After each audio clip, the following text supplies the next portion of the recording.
Agad na inalis ng janitor ang maskara at hood at sa isang iglap ay naging isang bata at magandang dalaga. Para makipag-date ng palihim sa kanyang celebrity boyfriend, nagdisguise si Iyom Dada sa loob ng 7 taon. Sa bawat pagkakataon, nagtagumpay siyang lampasan ang mga gwardya. Tinawag pa siya ng isang security guard na baby. Sa palagay ko ay lalo kang gumaganda, sabi ng gwardya. Nahihiyang ngumiti si Dada at kinuha ang basurahan para makaalis ng tahimik pero tinawag siya ng gwardya. Nagbigay pa ito sa kanya ng isang bote ng brain supplement at sabi, "Oh, dear baby, huwag kang masyadong magpagod. Kung masaktan ka, mag-aalala ang baby ko." Sa wakas, nakarating si Dada sa bahay ng kanyang boyfriend at kinuha ang apple mula sa basurahan. Mahirap para kay Iyom Dada ang makipagkita sa kanyang kasintahan. Ginamit niya ang cotton swab para tanggalin ang pandikit sa maskara. Inalis ang mukhang puno ng kulubot at ang kulay abong wig. Muli, naging isang bata at magandang babae si Dada. Naglagay siya ng mga kandila sa mesa, naglagay ng mga lobo sa buong silid, at nagsusuot ng isang cute na sombrero, seryosong nanonood ng award ceremony sa Si Dada ay nasasabik dahil ngayong gabi, ang kanyang kasintahan na si Mawang Joon ay magiging Best Actor of the Year. Nangako si Mawang Joon na gagawin niyang publiko ang kanilang relasyon sa entablado sa araw na ito. Sa wakas, dumating din ang araw na ito. Sa sandaling ito, mas kinakabahan pa si Dada kaysa kay Wang Joon na nasa entablado.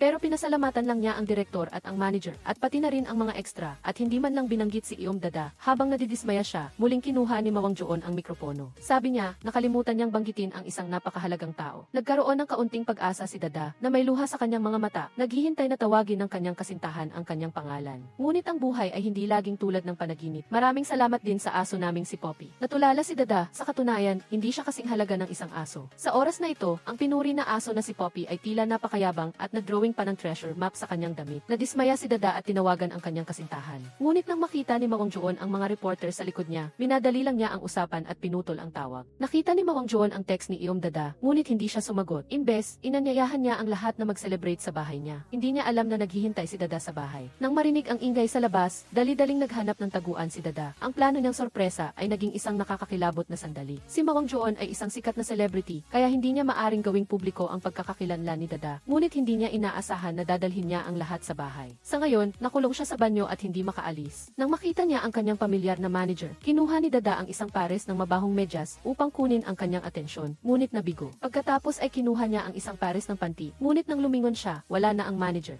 Na-frustrate si Iyom Dada at niyayapak ang kanyang mga paa. Sa sandaling ito, tumawag si Mawang Joon, ngunit sa kasamaang palad ay naubusan siya ng baterya. Ang isang munting pag-asa ay nawala. Ang mas masahol pa, may gustong pumasok sa banyo, ngunit hindi mabuksan ang pinto. Si Dada ay desperadong pinipigilan ang pinto mula sa loob. Ang mga tao sa labas ay humingi ng tulong, ngunit hindi pa rin nila mabuksan ang pinto. Si Dada ay talagang desperado. Nagiging di superwoman Dada siya, at kahit ang malalakas na lalaki ay hindi mabuksan ang kanyang pinto. Hanggang sa dumating si Mawang Joon, marahil ay naramdaman niyang kulang siya sa drama kamakailan, kaya't masigasig siyang sumugod upang buksan ang pinto. Matapos ang tatlong matinding labanan, hindi na kinaya ni Superwoman Dada ang hampas. Sa huli, habang hawak-hawak ang pinto, sinubukan niyang abutin ang maskara. Kinagat ni Mawang Joon ang kanyang mga labi at ginamit ang lahat ng kanyang lakas para buksan ang pinto. Sa wakas, bumukas ang pinto. Nagulat ang lahat na makita ang isang babae na lumabas at naisip nilang siya ay ang janitor. Ngunit nakita nilang may hawak siyang panty. Sa sandaling ito, nahulog ang maskara sa sahig. Sabay-sabay na itinaas ng mga reporters ang kanilang mga kamera at tinanong si Mawang Joon kung kilala niya ang babae. Matapos makita ang tingin ng manager at ng boss, kinagat ni Mawang Joon ang kanyang mga ngipin at nagsinungaling na si Iyom Dada ay isang stalker na nagpalamig sa puso niya. Dinala siya sa istasyon ng pulisya. Kinuha ng pulis ang panty at tinanong kung totoo ang kwento. Upang protektahan ang reputasyon ng kanyang kasintahan, kinailangan ni Dada na umamin.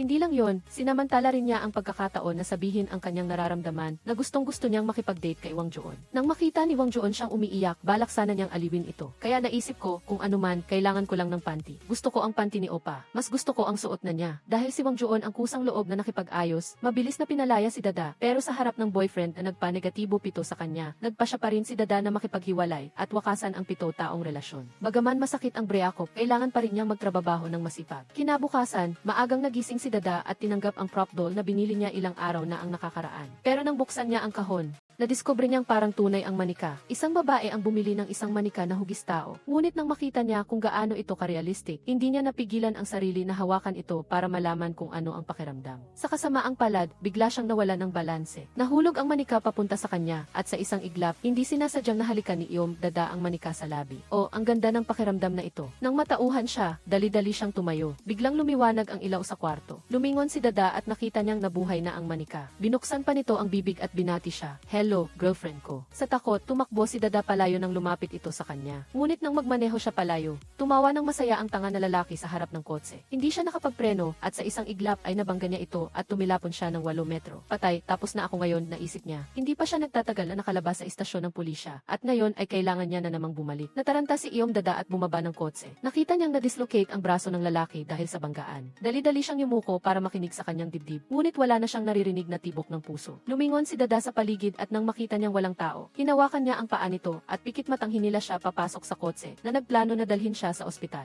Ngunit sa sandaling ito, biglang umupo ang lalaki sa likod na upuan. Sandali, dadalhin kita sa ospital ngayon, sabi niya. Napasigaw si Dada sa takot. Nanginginig ang kanyang mga kamay, hindi niya nahawakan ang manibela. Nagsway ang kotse at dumiretso sa isang construction site sa gilid ng daan. Nang magising si Iyom Dada, nasa ospital na siya. Sinabi ng nurse na isang gwapong lalaki ang nagdala sa kanya roon at nagpakilalang siya ang boyfriend niya. Nagmamadaling tumakbo si Dada sa labas ng kwarto. Narinig niya ang boses ni Wang Juon. Pero nang makarating siya sa lugar, nalaman niyang palabas lang iyon ni Wang Juon sa Zi. Ang lalaking nagpakilalang boyfriend niya ay ang estranghero na nabangga ng kotse at walang galos. Ang katawan niya ay superhuman, sabi ng mga babae sa likod, na humahanga. Sinabi ni Dada na mayroon siyang super gwapong boyfriend. Dali-daling ipinaliwanag ni Dada na hindi niya kilala ang lalaking ito. May isang babae na humingi ng cellphone number niya, ngunit tinanggihan siya nito. Hinawakan pa nito ang kamay ni Iyom Dada at sinabing sa buong buhay niya, siya lang ang mamahalin nito. Inisip ni Dada na baka nasira na ang ulo ng lalaki dahil sa banggaan. Sinabi nito na dapat ay panagutan siya ni Dada dahil siya ang unang humalik. Habang tinatawag siya ng doktor, nagmadali si Dada na takpan ang kanyang mukha at umalis. Ngunit hinabol siya nito. Nagsimulang mag-alinlangan si Dada na isa siyang pervert. Sumakay siya sa taxi at nagmaneho ng 5 kilometro. Ngunit nang bumaba siya sa kotse, nakatayo na ang lalaki sa tabi niya. Lalo pang natakot si Dada kaya tumakbo siya sa isang walang taong eskinita. Ngunit nakita pa rin niyang sumusunod ito. Tumakbo siya papasok sa isang abandonadong bodega. Kinuha ang kanyang cellphone para tumawag sa pulis, ngunit naubusan ito ng baterya. Hindi sinasadyang natisod siya at bumagsak ang isang steel drum mula sa itaas. Inakala niyang tatago sa kanya ang mga bakal, ngunit may isang lalaki na sumugod at sinakripisyo ang sarili para protektahan siya. Tumagos ang bakal sa kanyang dibdib, ngunit walang lumabas na dugo. Ang mukha niya ay walang emosyon na parang hindi siya nasasaktan. Nang tingnan ni Dada ang butas sa kanyang dibdib, nakita niyang wala itong laman kundi sirang mga piyesa. Sa oras na ito, nalaman niya na isa siyang robot. Ngunit si 09 ay hindi isang ordinaryong robot, kundi isang love robot na nagkakahalaga ng 10 bilyong won at may damdamin na tulad ng sa tao. Hindi ba nagpakita ng kaunting emosyon si 09? Umiti siya ng bahagya. Kahit ang mga taong cold-hearted ay magkakaroon ng damdamin, mula sa mga inosenteng dalaga hanggang sa mga nasa midlife na babae. Walang sinuman ang makakatanggi sa kanyang karisma. Para i-upgrade ang functionality ni 09, palihim na pinapanood siya ni Buwon ng mga instructional videos. Napakagaling ng kakayahan ni 09 sa pag-aaral. Gusto mo bang maligo tayo ng magkasama? O kaya ay diretso na sa kama? Hoy, bakit ka biglang naghahanap ng kama? Ngayon ang unang kaarawan ni 09. Naghanda si Buwon ng birthday cake para sa kanya. Ngunit kinuha ni 09 ang isang baso ng tubig at pinatay ang mga kandila. Iniisip na ito ay isang pagsubok para sa kanyang kakayahang makakita ng panganib. Anong ginagawa mo? Hindi ba sinabi mo na patayin ko ang apoy? Walang nagsabi na patayin mo sa ganoong paraan. Kailangan mong hipan ang mga kandila gamit ang iyong bibig. Mukhang kailangan pang i-adjust ang birthday mode. Kung hindi, sa susunod na linggo ay maibabalik siya sa kanyang bagong may-ari at malalagay sa panganib. Ang pagdadala kay 09 sa kanyang bagong tahanan ay dapat na isang masayang bagay. Ngunit nang makita ni Buwon ang impormasyon ng bagong may-ari, hindi na siya makangiti. Lumabas sa screen ang pangalan ni Diana. Hindi estranghero si Buwon sa pangalang ito. Siya ang gumawa ng robot na may numerong 07 noon. Ngunit nasira ito sa kamay ng babaeng iyon. Dahil sa matagal na pag-abuso, hindi na maayos ang 07 at kailangan itong sirain. Ngunit ngayon, gusto pa rin ng boss na ibenta si 09 kay Diana. Hindi nagbago ang desisyon ng boss kahit pa nagmakaawa si Buwon. Kaya, palihim na dinala niya si 09 sa shipping center. Ngunit hindi niya sinasadyang na ipadala ito sa bahay ni Iyom Dada. Hindi gustong umalis ni 09 kahit na inayos na ni Buwon ang mga sugat nito at plano niya na itong dalhin palayo. Simula nang ma-activate siya, tinukoy niya na si Iyom Dada ang kanyang may-ari. Kung ganoon, bakit hindi mo hayaang manatili si 09? Halika rito at kumpletuhin ang huling yugto ng pagsubok. Ngunit ayaw ni Dada, isang linggo daw, pero hindi ko na kaya ang isang araw kasama ang kakaibang robot na ito. Ngunit nang ipakita ni Buwon ang bill na nagkakahalaga ng 18 milyong won para sa pag-aayos, nalito si Dada. Kahit na mangutang siya ng 75 beses, hindi niya kayang bayaran ang halagang ito. Nang makita ni 09 ang sitwasyon ni Dada, agad siyang sumuong para protektahan siya. Hayaan mo na ang boyfriend mo ang magbayad ng bayarin sa pag-aayos, sabi niya. Para lang magbayad ako ng kaunting pera, sapat na iyon.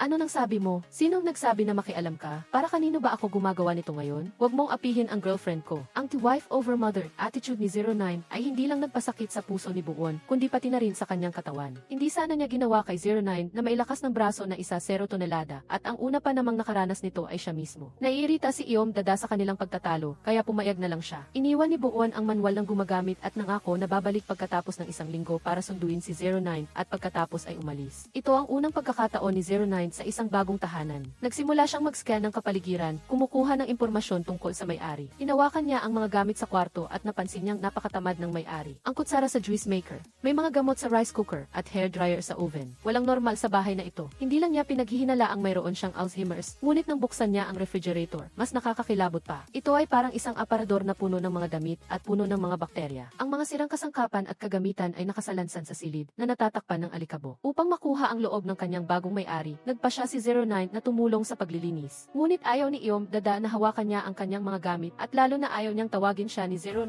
na girlfriend. Kung gayon, ano ang gusto mong itawag ko sa iyo? Mahal, baby, asawa, ate, goddess, o may-ari. Girlfriend. Kaya pala, ito pala ang gusto mo. Walang magawa si Dada. Paano niya inaasahan na maiintindihan ng isang robot ang kanyang sinasabi? Sa ngayon, susubukan ko na lang tiisin ang ilang araw. Ngunit pagtalikod ni Iom Dada, napansin niyang nawawala ang kanyang record player. Agad na ipinagmalaki ni 09 ang kanyang nagawa na sinasabing itinapon na niya ang lahat ng basura sa bahay. Ngunit hindi niya alam na iyon ay isang alaala na iniwan ng ama ni Dada. Galit na umalis si Dada at iniutos kay 09 na manatili sa basurahan at huwag aalis. Gayunpaman, nang makauwi siya, naisip niya na kung mawawala si 09, kailangan niyang magbayad ng malaking halaga. Kaya't lumabas siya upang hanapin siya, ngunit hindi niya siya nakita. Ang robot na ito, na iniwan ng kanyang may-ari sa basurahan, ay hindi sinasadyang nasaksihan ang isang mag-asawa na nag-aaway. Agad na nakuha nito ang atensyon niya. Ang lalaki ay mapagpakumbabang humingi ng tawad sa kanyang girlfriend, habang ang magandang babae ay walang tigil na minamaliit ang kanyang boyfriend. Sinubukan pa ring makipagkasundo ng lalaki. Galit na itinaas ng babae ang kanyang kamay na nagplanong saktan ang boyfriend niya. Biglang pumasok si 09 sa gitna nila, pinipigilan ang kilos ng babae. Ang tao ay lumuwag ng 58%. Ang temperatura ng katawan ay tumaas ng 0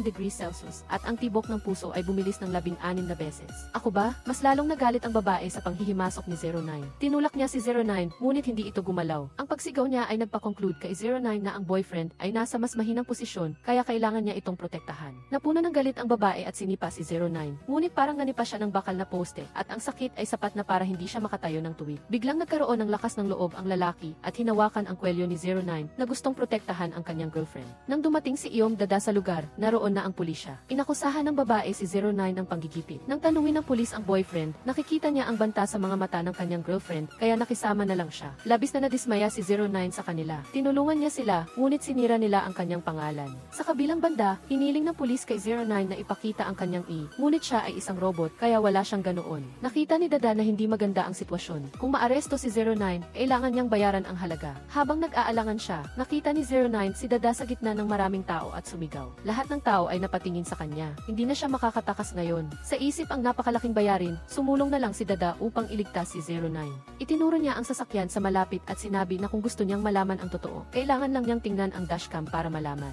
Biglang kinabahan ang babaeng taga-Kia. Sa huli, ayaw nang makonsensya ng boyfriend ni Kia, kaya inamin niyang pinigilan lang siya ni 09 para tulungan siya at hindi niya sinaktan ang lalaki. Humingi ng paumanhin ang kuya at hinila ang kanyang kahiyahiyang girlfriend papalayo. Hinila rin ni Iom Dada ang problemadong robot na ito. Sa susunod na linggo, ano pa ang gagawin ng robot na boyfriend na ito? Ang lalaki ay walang dalang anuman kundi 2 bumbilya sa kanyang kamay. Sa sumunod na segundo, biglang umilaw ang mga bumbilya sa kanyang kamay. Nalaman niyang kaya niyang gumawa ng kuryente. Nalaman na si 09 ay isang robot na nagkakahalaga ng 10 bilyong won pero hindi mo lang iniisip. Walang bagay na hindi niya magawa. Kahit na isa siyang robot, hindi siya maaaring maglakad-lakad na lang na nakasuot ng swimsuit. Kaya, palihim na pumunta si Iom Dada sa stock room ng mga props ng film crew para hanapan si 09 ng damit. Hindi niya inaasahan na biglang magsasalita ang taang robot na ito. Dali-daling sininyasan ni Iom Dada si 09 na tumahimik. Kakahanap lang nila sa closet ng damit nang marinig nila ang tunog ng isang taong nagbubukas ng pinto. Nagmadali silang magtago sa sulok at maswerteng nakatakas sa nagpapatrulyang gwardiya. Pinatay pa ng gwardiya ang ilaw kaya wala silang makita sa napakadilim na lugar. Kinuha ni 09 ang bumbilya sa tabi niya at biglang umilaw ito sa kanyang kamay na ikinamangha ni Iom Dada. Kumuha pa siya ng isa pang bumbilya at ipinakita muli ang kanyang kakayahan. Ang robot na nagkakahalaga ng 10 bilyong won ay tunay ngang kahanga-hanga. kaya niyang maglabas ng kuryente sa kanyang kamay, kaya mula ngayon ay hindi na kailangang mag-alala na makalimutan ang power bank kapag lalabas. Nagmamayabang si 09 na hawak ang dalawang bumbilya na napakaliwanag na halos hindi maidilat ni Iyom Dada ang kanyang mga mata. Nagmamadali siyang naghanap ng damit, ngunit natuklasan ni 09 na nakakandado na ang pinto ng stockroom. Nakita ni 09 na labis na nag-aalala si Iyom Dada, kaya inosente siyang lumingon at biglang pumitik na ikinabali ng doorknob. Nagpakitang gilas pa siya kay Iyom Dada, ngunit kahit nabuksan ang pinto, umalinggango naman ang alarm. Mabilis na tumakbo ang dalawa habang buhat ang isang kahon ng damit. Nakatakas sila mula sa paghabol ng gwardiya, ngunit walang matitinong damit sa mga kinuha nilang damit. Mayroon pang ang mga nakakatawang costume. Pumili si 09 ng isang pulang pantalon at sinabi, ito ang isusuot ng may-ari ko. Tama ba? Sa wakas ay nalutas din nila ang problema sa damit. Pagbalik ni Iyom Dada sa kanyang kwarto, hinubad niya ang kanyang jacket at naghanda ng matulog. Hindi niya inaasahan na susundan pala siya ni 09 at bigla siyang yayakapin ng mahigpit habang puno ng pagmamahal ang tingin nito sa kanya. Nais niyang gampanan ang kanyang tungkulin bilang robot sa pinakamahusay na paraan. Ang sabi ng kanyang ipag-ibigi ay gusto niyang matulog. Gusto mo bang matulog ng mag-isa? Siyempre hindi, halika na, sabay na tayong maligo. Nagulat si Iyom Dada at sinabing bitawan siya ni 09 at agad naman siyang binitawan ni 09. Bumagsak si Iyom Dada sa sahig. Hindi nakita ni 09 na may mali dahil ang misyon ng robot ay sumunod sa utos ng may-ari ng walang pag-aalinlangan. Napatawa at napaiyak si Iyom Dada sa kalokohan ng robot na ito. Nang marinig ang galit na sigaw ni Iyom Dada, nag-isip si 09 sandali bago muling gumiti ng inosente. Inabot ng babae ang kanyang kamay upang patayin ang alarm clock. Ngunit hinawakan niya ang isa pang kamay. Natakot si Iyom Dada kaya bigla siyang nagising. Nakita niya si 09 na nakasuot ng uniforme ng preso, nakaupo sa tabi ng kama na may nakangiting mukha. Nalaman niyang ito pala ang kakaibang function ng alarm clock ng robot na pag-ibig. Paglabas ni Iyom Dada ng kanyang kwarto, nakahanda na ang masarap na almusal na inihanda ni 09. Habang nasa trabaho si Iyom Dada, hindi rin siya nagpapahinga sa bahay. Binuhat niya ang washing machine gamit lang ang isang kamay. Sa isang pindot lang, alam na niya kung aling bahagi ang sira. Pagkatapos hawakan ni 09, ang washing machine na sira ng higit sa 15 taon ay gumana ng normal. Tumayo si 09 at tumingin sa malinaw na kalangitan. Batay sa halumigmig at bilis ng hangin, hinulaan ni 09 na ulan mamaya. Sa oras na ito, nag-a-apply ng makeup si Iyom Dada sa pangalawang male lead bilang isang makeup artist. Patuloy na sinisiraan ng pangalawang male lead si Mawang Joon. Kahit na naghiwalay na sila, hindi pa rin makalimutan ni Iyom Dada ang kanyang ex-boyfriend. Habang nakikinig siya, lalo siyang nainis. Hindi niya namalaya na dumidiin na ang kanyang kamay kaya napasigaw ang pangalawang male lead. Hindi na napigilan ni Iyom Dada na ipagtanggol si Mawang Joon, ngunit bigla siyang inatake ng pangalawang male lead. Nagalit si Iyom Dada at umalis, ngunit sinundan pa rin siya ng lalaki. Naglakas loob pa siyang hawakan si Iyom Dada sa harap ng lahat. Nasaksihan ni Mawang Joon ang lahat at hindi na nakapagpigil, kaya naghanda siyang sumugod. Ngunit naunahan na siya ni 09 na nakasuot ng costume at iniligtas si Iyom Dada. Tinawag niya pa siyang T-girlfriend sa harap ng lahat. Isang simpleng tulak lang ang ginawa niya, pero lumipad na ang kalaban ng 1-0 metro. Hinila ni Iyom Dada si 09 papalayo. Sa oras na ito, umuulan ng malakas sa labas. Nalaman na natatakot si 09 na mabasa si Iyom Dada kaya sinadya niyang pumunta para bigyan siya ng payong. Nakita ni Mawang Joon ang kakaibang atmosfera sa pagitan nilang dalawa at hindi niya maiwasang makaramdam ng pait dahil nawalan siya ng trabaho ilang araw pa lang ang nakakaraan. Habang pauwi sila, dumaan ang isang sasakyan na nagbuhos ng tubig. Agad na hinadlangan ni 09 si Iyom Dada para protektahan siya. Pagkatapos magpalit ng damit si Iyom Dada at lumabas ng kwarto, nakita niya si 09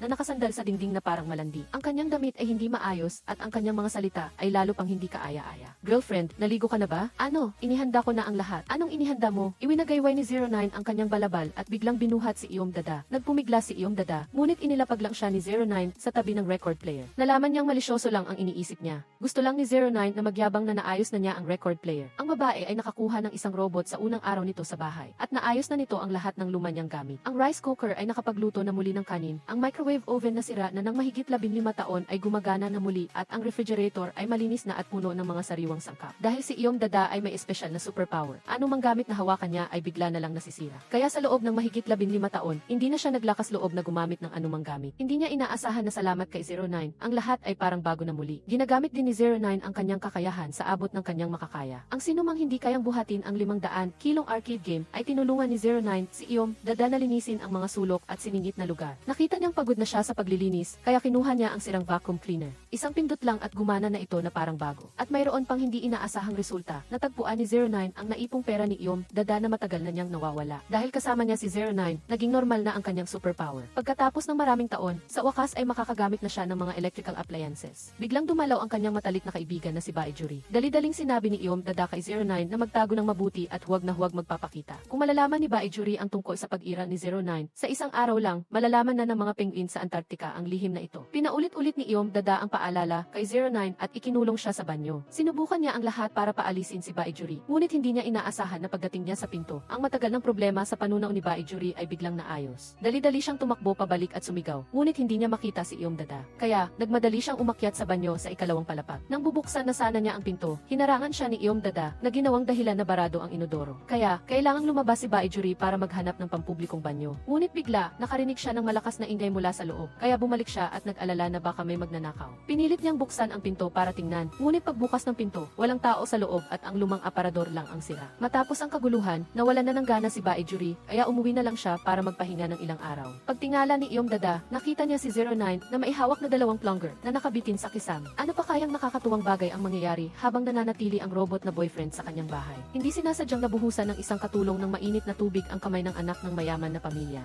Dali-daling humingi ng paumanhin ang katulong, nanginginig sa takot. Ngunit hindi man lang naramdaman ng babaeng mayaman ang sakit. Inubad niya ang kanyang guwantes at ipinakita ang isang artipisyal na kamay na gawa sa makina. Inakala mong tapos na ang lahat, ngunit bigla siyang naghulog ng isang singsing sa isang teko. Nako, nahulog ang singsing sa teko. Ano na ngayon? Utos niya sa katulong na kunin ito. Nanginginig na inilagay ng katulong ang kanyang kamay sa loob. Nang makitang mabagal ang katulong, kinuha niya mismo ang kamay ng katulong at itinulak ito sa teko. Umiiyak at nagmamakaawa ang katulong, ngunit tumawa lang siya ng malakas. Nang magsawa na siya sa paglalaro, binitawan niya ang kamay ng katulong at madaling kinuha ang singsing gamit ang kanyang mekanikal na kamay. Siya si Diana, ang nag-iisang anak na babae ng isang mayamang pamilya, ngunit namatay ng maaga ang kanyang mga magulang. Tanging malaking mana lang ang naiwan para sa kanya na hindi niya kayang ubusin. Nang 14 na taong gulang pa lamang siya, nagkaroon ng sunog. Gusto ng kanyang mga kamag-anak na mamatay na lang siya para mapaghati-hatian nila ang kanyang mana, kaya walang sinuman ang sumagip kay Diana. Kahit nailigtas ang kanyang buhay, nawala naman ang kanyang kanang kamay. Mula noon, naging kakaiba na ang kanyang ugali. Dahil lang sa maling damit na isinuot ng katulong sa kanyang manika, pinilit niya ang katulong na maging manika sa halip at ginupit pa niya ang buhok nito gamit ang gunting. Ngunit walang sinumang nangahas na lumaban dahil magdudulot ito ng mas matinding pagpapahirap. Gayunpaman, walang sinuman ang umaalis dahil sa bawat pagkakataon na mailabas ni Diana ang kanyang galit, binibigyan niya ang mga katulong ng malaking halaga ng pera. Dahil sa pagtataksil na naranasan, hindi na nagtitiwala si Diana sa mga tao. Naghanap siya ng isang lihim na organisasyon na nagde-develop ng mga robot. Namuhunan siya ng 10 bilyong won para gumawa ng isang advanced, matalinong robot bilang bago niyang laruan. Ngunit, hindi inaasahan, ang robot na si 09 ay napunta sa bahay ni Iyom Dada. Hindi ka maaaring kumain ng pagkain. Kapag kumain ka, matutunaw ang mukha mo. Sasabog ka, girlfriend, nanood ka na ng pelikula ng higit sa 180 minuto. Si Mawang Joon, ang ex-boyfriend ni Iyom Dada, ay hindi pa rin makalimutan si Iyom Dada. Hindi niya inaasahang bibisita siya at makikita niya si 09, isang estranghero na nag-aayos ng mga damit ni Iyom Dada. Tinutulungan ng robot ang kanyang girlfriend sa paglalaba, ngunit dumating ang ex-boyfriend na si Mawang Joon sa pinto at natuklasan ang isang nanghihimasok. Inakala ni Mawang Joon na si 09 ay isang manyak na may masamang intensyon, kaya naghanda siyang sugurin ito para bigyan ng leksyon. Ngunit, nagawa ni 09 na hawakan siya gamit lang ang isang kamay at itinulak si Mawang Joon palabas. Muling sumugod si Mawang Joon, ngunit madali pa rin siyang naawat ni 09. Ibinilog niya ang kanyang kamay at ginamit ang mga damit sa malapit upang itali siya. Bigla kang pumasok sa bahay ng ibang tao, nagsinungaling at mukhang marahas. Tinatasa ka bilang isang kahina-hinalang tao. Kailangan kitang pigilan. Lumabas si Iyom Dada mula sa pinto at nasaksihan ang eksenang ito. Sumigaw si Mawang Joon at sinabi kay Iyom Dada na tumawag ng pulis. Ngunit tinawag siya ni 09 na girlfriend at naramdaman ni Mawang Joon na parang tinubuan siya ng sungay sa ulo. Nagpumiglas siya at nakatakas mula kay 09 at kinwestiyon si Iyom Dada tungkol sa kanilang relasyon. 2 araw pa lang silang naghihiwalay, ngunit nakatira na siya sa ibang lalaki. Nang marinig niya ang pag-amin ni Iyom Dada, napaiyak at napatawa si Mawang Joon. Nagtanong naman si Iyom Dada, anong ginagawa mo rito? Tumingin si Mawang Joon sa paligid, itinuro ang garapon ng atsara, at sinabing kukunin niya ang kanyang gamit. Ito ay isang high-end chili sauce na ginawa ng isang master, kaya napakahalaga nito, sabi niya. Ngunit nang buksan niya ito, nakita niyang ubos na ang chili sauce ilang taon na ang nakaraan. Tinapik niya na lang ang balikat niya at sinabing, ito rin ay gawa ng master. Sa huli, umuwi si Mawang Joon na dala-dala lang ang walang laman na garapon. Hindi ko talaga matanggap na may ibang lalaki na si Iyom Dada. Galit na galit si Mawang Joon kaya nagpagulong-gulong siya sa bahay. Kinabukasan, habang inaayusan ni Iyom Dada si Mawang Joon, sinadya niyang gumawa ng gulo. Ang sikat na bituin at ang lihim na makeup artist ay nag-ibigan ng 7 taon at pagkatapos nilang maghiwalay. Sinadya niyang gumawa ng gulo at maghanap ng butas sa kanyang ex-girlfriend. Si Mawang Joon ay hindi nasisiyahan sa espesyal na makeup ni Iyom Dada kaya pinapagawa niya ito ng paulit-ulit. Kahit inaantok na siya at humihikab ng tuloy-tuloy, kailangan pa rin niyang gawin ito na nagpainis sa kanya ng sobra. Ngunit natuklasan niya na mas malala pa pala ang problema. Nakalimutan niya sa bahay ang props na kailangan para sa susunod na eksena. Samantala, abala si 09 sa bahay nang biglang tumunog ang doorbell. Binuksan niya ang pinto at nakita niya ang isang malamig na lalaki. Nalaman niyang tumawag pala si Iyom Dada ng delivery service. Ibinigay ni 09 ang kahon ng props sa lalaki. Ngunit sinabi ng lalaki na hindi niya ito maihahatid sa loob ng 30 minuto. Kahit doblehin pa ang bayad ay imposible. Nang marinig ito, nag-isip ng malalim si 09. Nagsuot siya ng damit ng lalaki at siya mismo ang naghatid ng props kay Iyom Dada. Sa buong daan, sinundan niya ang mga shortcut. Hindi man lang siya huminto kahit nabangga siya sa isang bakal na frame. Sa huli, bago magsimula ang paggawa ng pelikula, naihatid niya ang props sa tamang oras. Nang hubarin ni 09 ang kanyang helmet at ipinahayag ang kanyang gwapong mukha, nabighani ang lahat ng mga babae. Bawat tatlong hakbang ay lumingon sila para tingnan siya. Sa pagkakataong ito, malaking tulong ang nagawa ni 09, kaya nagpapasalamat si Iyom Dada sa kanya. Hindi na niya ito tinatanggihan tulad ng dati. Ngunit sa oras na ito, ang braso ni 09 na nabangga ay nagsimulang magpakita ng kakaibang sintomas. Sa gabing iyon, naghanda si 09 ng isang hapunan at naghintay kay Iyom Dada na umuwi, ngunit biglang nawalan ng kontrol ang kanyang kanang kamay. Bago pa siya makapag-react, pinilit na siyang patayin ng sistema. Pag-uwi ni Iyom Dada, nakita niya si 09 na hindi gumagalaw at hindi tumutugon sa kanyang tawag. Hinawakan niya ito at naramdaman na napakainit nito. Nalaman niya na may kakaiba, kaya dali-dali siyang tinawagan si Nambu Won. Ngunit hindi niya alam na tinapon na ni Nambu Won ang kanyang lumang telepono para hindi siya masubaybayan. Hindi niya matawagan si Nambu Won at hindi pa rin gumigising si 09. Kaya, sinubukan ni Iyom Dada na ayusin ang mahal na robot na ito ng mag-isa. Kinuha niya ang isang malaking hiringgilya na kasing laki ng chopstick at sinaksak sa batok nito. Walang reaksyon si 09, kaya inalis niya ang hiringgilya, nagsuot ng guwantes, sinubukang manatiling kalmado at sinaksak muli ang parehong lugar sa leg. Narinig niya ang tunog ng pag-uon ng makina. Nalaman niyang isa siyang robot. Paglabas sana ni Iyom Dada, bigla siyang hinawakan sa kamay. Gising na si 09.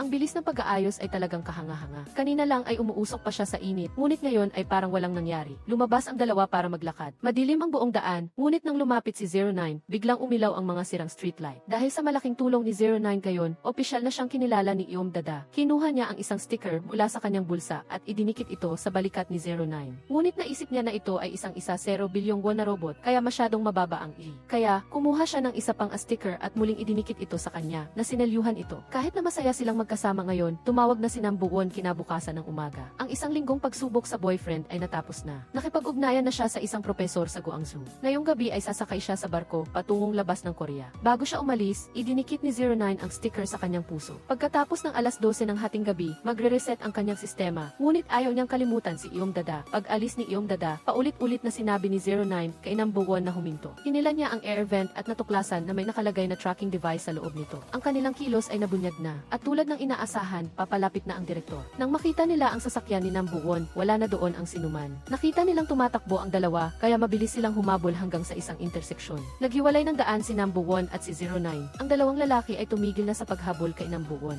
Ang pinakamahalagang bagay ngayon ay ang mahuli si 09.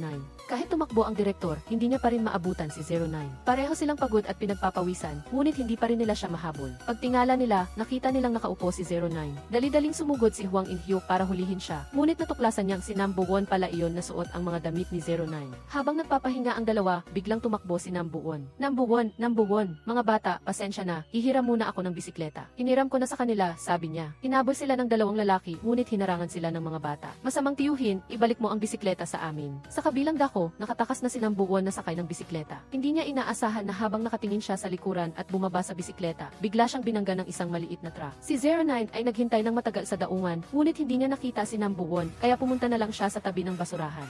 Isang taong walang tirahan na kasama ang kanyang aso na namumulot ng basura ang nakita na inagaw ng isang tao ang kanyang lugar. Ano ang ginagawa mo, bata at nagliliwanag na pulubi na iyan? Sino ka? Paano mo nagawang agawin ang lugar ko? Hindi pinansin ni 09 ang matandang lalaki at nagpatuloy sa paghalungkat sa basurahan. Nagalit ang matandang lalaki, lumapit siya at sinigawan ang bagong dating na hindi niya alam ang mga patakaran. Hindi pa rin siya pinansin ni 09. Nang akmang gagawin ng matandang lalaki ang isang bagay, may tumapat na payong sa kanyang liit. Mamaya, kailangan mo ng payong na iyan, tiyo. Nagulat ang matandang lalaki at tinanggap ang payong.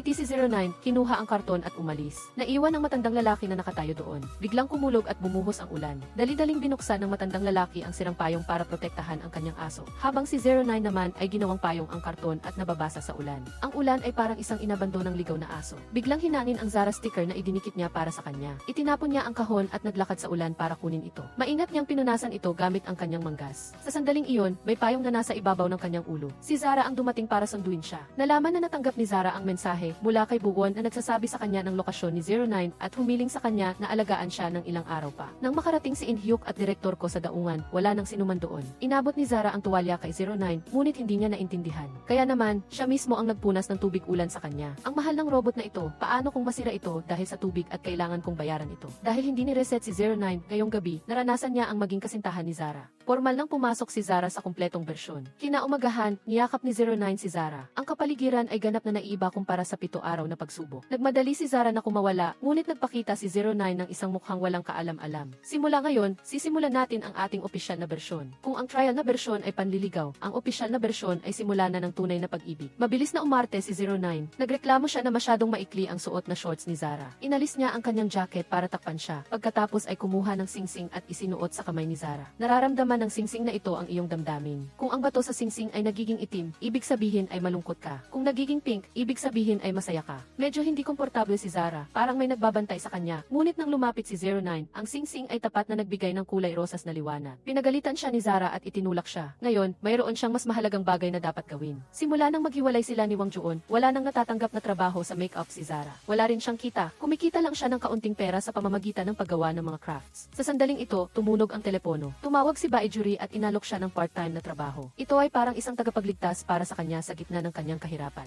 Ngunit hindi niya inaasahan na gusto ring sumama ni 09. Sa katunayan, gusto rin niyang magtrabaho para maibsan ang pasanin ni Zara. Sa unang araw ng trabaho, ang gwapong robot na si 09 ay nakakuha ng maraming pansin. Si Zara na nakatayo sa tabi niya ay nakaramdam ng pagkainggit. Sa sandaling ito, napagtanto niya na sikat pala si 09. Binuhat ni Zara ang isang mabigat na kahon at dali-daling tumakbo si 09 para tulungan siya. Ngunit tinanggihan siya nito sa isang kakaibang tono. Sige, tulungan mo na lang yung mga babaeng estudyante na iyon. Hindi naintindihan ni 09 dahil ang pagsiselos ay isa ring damdamin ng tao. Nakita niya ang isang grupo na may pinapanood at na-curious siya. Nilapitan niya ito at nabunggo siya ng isang tao. Yumuko siya para pulutin ang mga bagay niya, ngunit nasipa ito palayo. Sa kasamaang palad, nawalan siya ng balanse at nahulog sa yakap ng isang tao. Si Wang Juon pala. Ngayon, nag-host siya ng isang fan-hugging event dito. Walang tigil sa pagkuha ng litrato ang mga reporter sa paligid. Ngunit hindi pa rin binitawan ni Wang Juon si Zara hanggang sa dumating si 09. Nang makita ang kakaibang kapaligiran sa entablado, mabilis na sinabi ng manager sa AFI na umakyat at ayusin ang sitwasyon. Sinabi ng AFI sa lahat na ito ay bahagi ng script na inihanda na. Sinabi niyang si Zara ay isang fan ni Wang Juon at inimbitahan ang dalawa na magyakap muli. Nagsimulang sumigaw ang mga manonood. Lumingon si Wang Juon upang yakapin si Zara. Ngunit hinila siya ni 09 at mahigpit siyang niyakap. Ano man ang gawin ni Wang Juon, hindi siya makawala sa robot arm ni 09. Mabilis na sinagik siya muli ng AFI. Sinabing sa tagal na niyang AFI. Ngayon lang siya nakakita ng isang lalaking fan na ganoon ka-fervent. Sa wakas ay natapos na rin ang araw ng trabaho. Nakatanggap si 09 ng malaking sweldo. Sinabi rin ng direktor na kung babalik pa siya para magtrabaho, 3 beses na mas malaki ang babayaran sa kanya. Totoo nga na mabibili ng pera ang lahat. Masayang masaya si 09 nang makauwi sa bahay. Sinimulan ni Zara ang pag-aayos ng kanyang pananalapi. Ngunit anuman ang gawin niya, pakiramdam niya ay may utang pa rin siya. Biglang namatay ang ilaw sa bahay. Lumapit si 09 na may nakasabit na maliliit na kulay na ilaw sa kanyang katawan. Sinabi niya na simula ngayon, tutulungan niya si Zara na magtipid ng pera. Pagkatapos, ibinigay niya ang lahat ng kanyang sweldo sa kanya. Inaasahan niyang mababawasan ang pasanin ni Zara. Sa kabilang banda, nalulungkot si Wang Juon. Kumuha siya ng isang kahon ng singsing. Sa loob ay ang singsing na gagamitin niya sa pag-propose. Naisip niya na mag-propose siya kay Zara sa seremonya ng parangal noong araw na iyon. Ngunit nakatanggap siya ng isang kakaibang kahon na puno ng mga nagbabantang larawan na nagpipilit sa kanya na hiwalayan siya para maprotektahan siya.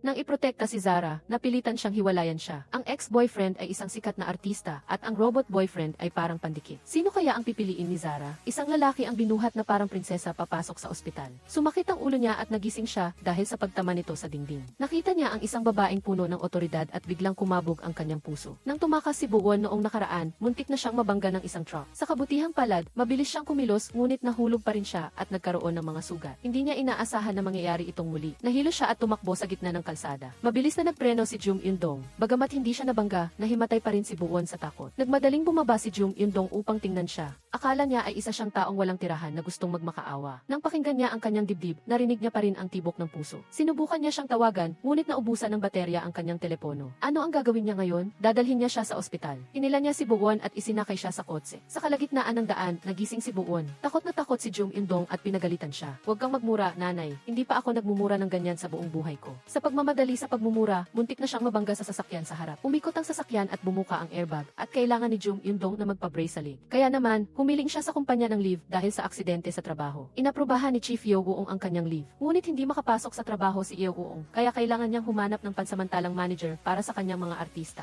Walang pagpipilian si Yeo Woong kundi ang magbitbit ng higit sa isa zero hanay ng damit. Aksidenteng nabangga niya si 09 na kasamang naghatid kay Zara sa trabaho. Ang kagandahan ni 09 ay agad na umakit kay Yeo Woong. Kaya nang magkita silang muli, walang pag-aalinlangang nilapitan niya ito. Simula noon, naging pansamantalang manager si 09 ng ex-boyfriend ng kanyang kasalukuyang girlfriend. Agad na inimbestigahan ni Wang Juon ang background ni 09. Anong universidad at kurso ang tinapos mo? Saan ang bahay mo? Anong trabaho ng mga magulang mo? Kailan at saan kayo nagkakilala? Nagtanong siya hanggang sa nag-freeze na si 09. Maging si Yehuong ay nagreklamo, nandito ka ba para sa isang blind date? Gayunpaman, sinadya pa rin ni Wang Juon na pahirapan si 09. Sinabi sa kanyang bumili ng kape sa isang napakalayong lugar at dalhin ito pabalik bago matunaw ang yelo. Para sa isang sobrang matalinong robot tulad ni 09, hindi ito mahirap. Tinitingnan ni Wang Juon ang kanyang relo, naghihintay na umatras si 09 dahil sa kahirapan. Ngunit sa ilang sandali, bumalik na siya. Hindi lang hindi natunaw ang yelo, kundi ang lasa ng kape ay eksaktong gusto ni Wang Juon. Gayunpaman, hindi pa rin ito sapat. Nagbigay si Wang Juon ng isang di makatwirang kahilingan. Sinabi niya kay 09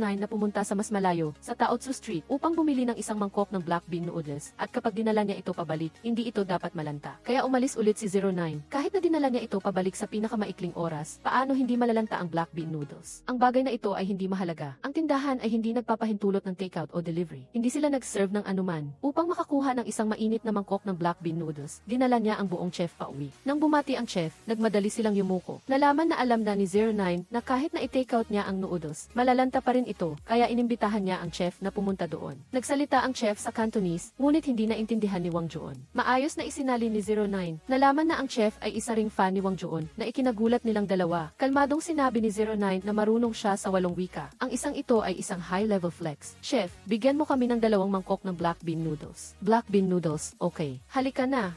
Salamat kay 09, nakakain silang dalawa ng mainit na black bean noodles. Ang lasa ay talagang kamangha-mangha. Pumasa rin si 09 sa pagsusulit at formal na magsisimulang magtrabaho bukas. Sa unang araw ng trabaho, ang unang misyon ni 09 ay mag-gym kasama si Wang Juon. Natuklasan ni 09 na ang ehersisyo ay lampas sa pisikal na kakayahan ni Wang Juon, kaya nag-alok siyang tulungan si Wang Juon na magbawas ng timbang, ngunit tinanggihan siya. Dahil natalo siya sa katalinuhan, determinadong manalo si Wang Juon sa pisikal na lakas. May kumpiyansa siyang humiga at sinabi kay 09 na panoorin siya habang nagbubuhat ng weights. Pagkatapos, ginamit niya ang lahat ng kanyang lakas at sa wakas ay nabuhat ang weights. Ngunit pagkatapos ng ilang segundo, hindi na niya ito nakaya at dali-dali siyang tinawag si 09 para tulungan siya. Ginamit lamang ni 09 ang isang kamay para madaling buhatin ang weights. Natalo si Wang Juon sa isa pang pagkakataon. Hindi siya sumuko at hinamon si 09 na subukan ang electric muscle stimulation machine. Bumulong siya sa trainer na i-on ang i-demon mode. Ngunit nang i-on niya ang machine, biglang nagdilim ang effect at si 09 ay puno ng kuryente. Ano man ang gawin nilang pagtawag, hindi siya tumugon. Nag-aalala si Zara na may nangyari kay 09, kaya lihim siyang sumunod sa kanya. Nang makita niya ang eksenang ito, dali-dali siyang sumugod papasok. Lumipat si 09 sa emergency mode at bumalik sa normal ang power. Sinubukan ng trainer na tumawag ng ambulansya, ngunit pinigilan siya ni Zara. Paano makakapunta sa ospital ang isang robot? Pagkatapos ng ilang sandali, na-reboot si 09 na parang walang nangyari. Nagmamadaling nagpaliwanag ang trainer, wala namang problema ang GFIT equipment namin. Huwag mo itong sabihin sa labas. Walang kamalay-malay na sumang-ayon si 09. Pinanood ni Wang Juon ang dalawa na umalis. Pagtalikod niya, naramdaman niyang may mali. Isang tao ang nakatayo sa itaas. Inihahanda niyang ihulog ang flower pot kay Zara. Ang lalaki mula sa itaas ay hinagis ang flower pot sa babae. Hinabol siya ni 09 sa sobrang bilis. Tumalon siya mula sa isang bubong na 0 metro ang taas at lumapag ng matatag. Hinawakan niya ang sinturo ng kriminal at hinagis siya ng 0 metro ang layo. Natakot ang kriminal. Malinaw na hindi tao ang taong nasa harap niya. Dinala siya sa istasyon ng pulisya. Galit na hinawakan ni Wang Juon ang kwelyo ng kanyang kalaban. Nalaman na ilang beses na siyang nakatanggap ng anonymous na banta na pinipilit siyang hiwalayan si Zara. Sinisisi ni Wang Juon ang kanyang sarili. Iniisip na sinaktan niya si Zara. Nang akala niya ay nahuli na niya ang salarin, nakatanggap siya ng isang misteryosong tawag. Nalaman na ang kriminal ay isang upahan lamang. Ang mastermind ay patuloy na nagbabanta sa kanya. Kung patuloy siyang makikipag-ugnayan kay Zara, papatayin niya ito. Dahil dito, pinanatili ni Wang Juon ang distansya kay Zara sa trabaho. Kahit na magkita sila, hindi niya ito tiningnan ni isang beses. Sa kabaligtaran, si 09 ay masyadong masigasig. Hayagan siyang sumigaw ng mahal kita na ikinagulat ng mga kasamahan sa paligid. Dali-daling tinakpan ni Zara ang kanyang bibig at sinabi na ang kanyang pinsan ay bagong dating mula sa ibang bansa kaya medyo liberal ang kanyang pag-iisip. Ngunit nang makita ni 09 na pinupunasan ni Zara ang tubig para kay Eugene, nagsiselos siya. Dali-dali siyang sumugod at kinuha ang bote ng tubig ni Eugene at bumasa siya sa tubig. Punuasan mo rin ako, bilisan mo. Bilis, sundan mo ako. Inila siya ni Zara sa isang walang laman na silid at pinagalitan siya. Simula ngayon, huwag mo na itong gagawin sa harap ng ibang tao. Kung malantad ang pagkakakilanlan mo bilang robot, magkakaroon ng malaking problema. Hindi inaasahan na diretsahang pinilit siya ni 09 na halikan siya. Halikan mo ako at papayag ako sa hiling mo. Natakot si Zara na makita sila ng iba, kaya ginawa niya ito. Hindi niya inaasahan na nakita ito ni Eugene. Dali-daling lumapit si Zara para magpaliwanag, ngunit nagpakita si Eugene ng isang mukha na puno ng pagkamuhi. Hindi ba magpinsan kayo? Bakit niyo ginagawa yan? Upang maiwasan ang maling pag-unawa, inamin ni Zara na boyfriend niya si 09 at hiniling kay Eugene na panatilihin itong sikreto. Sa sandaling ito, ang tunay na may-ari ni 09, si Diana, ay matagal nang naghihintay ngunit hindi pa rin natatanggap ang kanyang bagong laruan. Nagalit siya at nagbigay ng ultimatum sa kumpanya ng development. Walang magawa si direktor ko, kundi ang personal na pumunta at kunin si 09. Sumugod silang dalawa sa bahay ni Zara. Dahil may robot sa kanyang bahay at nakita nila ang singsing sa kamay ni Zara, mas lalo silang nakumbinsi na nagtatago si 09 dito. Ngunit habang nagsisinungaling si Zara, kusang lumabas si 09. Buong tapang siyang pinigilan ni Zara, ngunit itinulak siya ni In-hyuk. Sa sandaling ito, napagtanto ni 09 na ang mga taong nasa harap niya ay isang banta. Ano ang ginagawa mo? Huwag mong bitawan mo siya. Ang isang robot na tulad mo ay naglakas loob na saktan ang isang tao. Sino ka man, hindi ko papatawarin ang sinumang nananakit sa girlfriend ko. Napasigaw sa sakit si In-hyuk, biglang binigkas ni direktor ko ang isang misteryosong spell. Ang humahalo ng bigas ay humahalo ng ipa. Agad na nawalan ng kakayahan si 09 at pumikit at bumagsak sa sahig. Masakit tingnan ang ganoon. Habang nag-aaway ang tatlo para kay 09, biglang lumitaw si Wang Joon. Dahil hindi niya alam na robot si 09, inakala niyang mga mananakop ang dalawa. Bukod pa rito, manager niya ngayon si 09. Paano niya hahayaang basta na lang siya kunin ng ibang tao? Lumabas si Wang Joon para pigilan sila, habang bumubulong si In-hyuk kay direktor ko na si Wang Joon ay isang sikat na artista. Kung nalaman niya ang katotohanan, mas lalo pang magiging komplikado ang sitwasyon. Sa sandaling ito, narinig nila ang sirena ng pulis sa labas ng pinto. Nagpanik ang dalawa at tumakas. Ang sirena pala ay isang recording na pinalabas ni Buwon. Ibinabalik niya ang operasyon ni 09 sa kabutihang palad. Pinilit lang na i-off si 09 at hindi siya nasira. Matapos ang ilang sandali ng pahinga, nagising siya at galit siyang tinanong ni Zara. Sinabi ni Buwon ang totoo. Hindi nagtagal, nagising si 09. Sa kanilang pag-uusap, natuklasan ni Buwon na nagkakaroon na ng sariling emosyon si 09. Ito ay maaaring maging isang key golden ticket para kay 09. Bilang data para sa pananaliksik, humingi muli ng tulong si Buwon kay Zara. Naihayag na ang lokasyon ni 09, kaya kailangan nilang lumipat kaagad. Ngunit siya ay tumatakas din, kaya wala siyang magagawa. Umaasa siya na itatago ni Zara si 09. Narinig ni Wang Joon ang pag-uusap at nag-alok na itago si 09. Kaya naman, ang lalaking ito ay lumipat sa bahay ng ex-boyfriend ng kanyang girlfriend. Dala ang kumot, sinabi ni Wang Joon kay 09 na matulog sa sofa ngayong gabi. Nagpakita si 09 ng hindi pagkakasundo. Mayroon kang 7 kwarto sa iyong bahay. Bakit hindi mo ako hayaan na manatili sa kwartong iyon bilang isang makina? Ang kwartong iyon ay walang laman. Iyon ang kwarto ni Poppy. Wala akong reklamo. Bihira lang na makatulog si Zara ng mahimbing mag-isa sa isang gabi. Ngunit biglang sumugod sa kwarto niya ang isang taong nakasuot ng itim. Natakot si Zara at sumigaw. Inalis ng tao ang kanyang sombrero at maskara. Nalaman na si 09 pala dahil sa labis na pagkamis niya kay Zara, tumakbo siya pauwi. Habang nagiging matamis ang sandali, biglang may nagbato ng bato sa bahay. Dali-daling tumakbo si 09 palabas para tingnan, ngunit nakita niya lang ang isang kahon sa harap ng pinto. Ang kahon ay puno ng mga nagbabantang larawan na nagsasabing lumayo siya kay Wang Joon. Natakot si Zara. Sa sandaling ito, naunawaan na niya kung bakit ganun ang pakikitungo sa kanya ni Wang Joon. Tumakbo siya ng diretso sa bahay ni Wang Joon, kahit anong tawag niya, walang nagbukas ng pinto. Binuksan niya ang pinto at pumasok. Saktong paglabas ni Wang Joon, ngunit bago pa man siya makapagsalita, bigla itong nawala ng malay.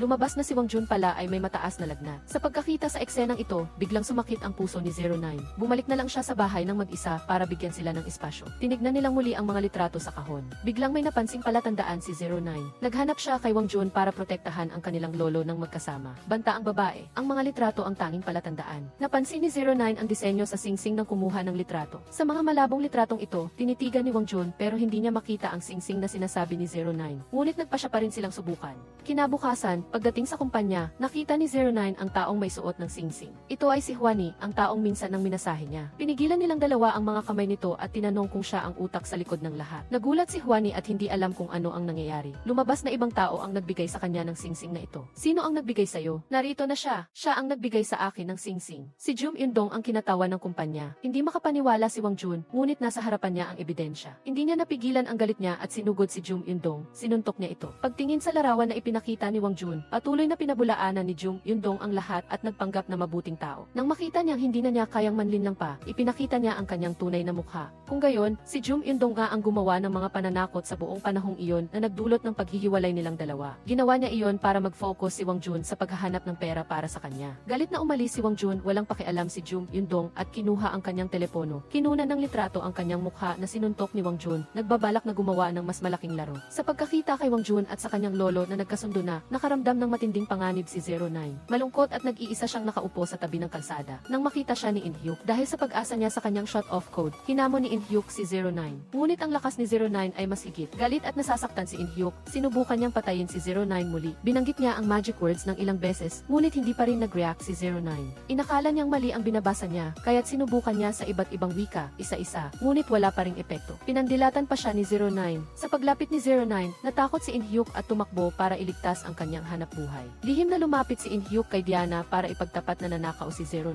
Sa pagharap sa masamang babaeng tulad niya, paano sila haharapin? Ang may-ari ng bilyonaryo na gumawa ng isang intelligent robot ay hindi sinasadyang nahulog sa kamay ng iba. Sa pagkaalam na ninakaw ang kanyang paboritong laruan, dumiretso si Diana sa bahay ng lolo. Sa pagkakataong ito, si lolo ay nasa gitna ng emosyonal na kaguluhan sa kanyang dating nobyo. Si Wang Jun at si 09 ay nag-iisa sa bahay. Malungkot na si 09 dahil nakaprogram siyang maging isang alaga. Walang kamalay-malay si 09 na nakatayo si Diana sa tabi niya. Gusto siyang dalhin ni Diana, ngunit hindi siya gumalaw. Malinaw na nasira ang sistema niya dahil sa sobrang sakit na nararamdaman. Nang umuwi si lolo, nakita niya si Diana at gusto niya itong paalisin. Ngunit mas lalo lang itong nagustuhan ni Diana. Hinalikan niya si 09 sa harap ni lolo. Muling nag-restart si 09. Sa pagkamangha ng lolo, sino ka? Umalis ka. Si 09 ay hindi na si 09.